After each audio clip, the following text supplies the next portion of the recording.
topic is the great debate, President Barack Obama.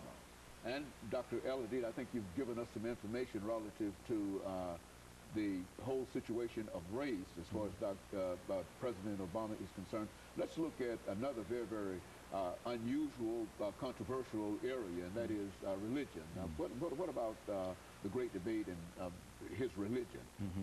Well, you know, when you look at the life of President Obama, his father was Muslim from Kenya, the Luo ethnic group there in Kenya. And then his stepfather, you know, his mother was married twice, was Indonesian. He was also Muslim.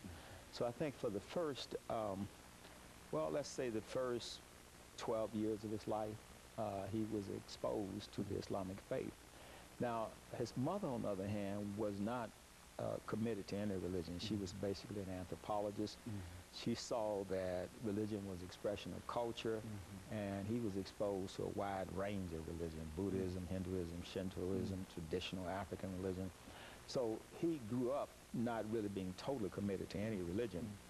But as he started working as a community organizer and started working through his core values and beliefs, he realized that he needed to be grounded in a community. So as you know, he eventually ended up attending the church of Reverend Jeremiah Wright, Reverend Dr. Jeremiah Wright, Trinity United Church of Christ.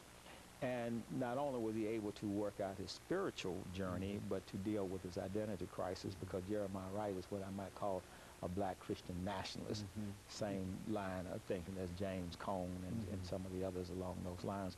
So as he went to his church, now he stayed with Jeremiah Wright for about 20 years.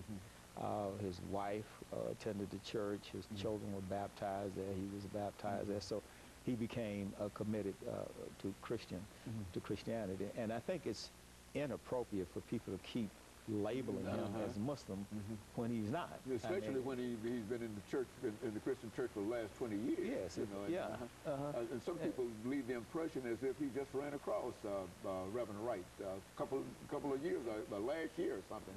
From the campaign, you see, but he was involved with that. He was involved in the church for at least 20 years.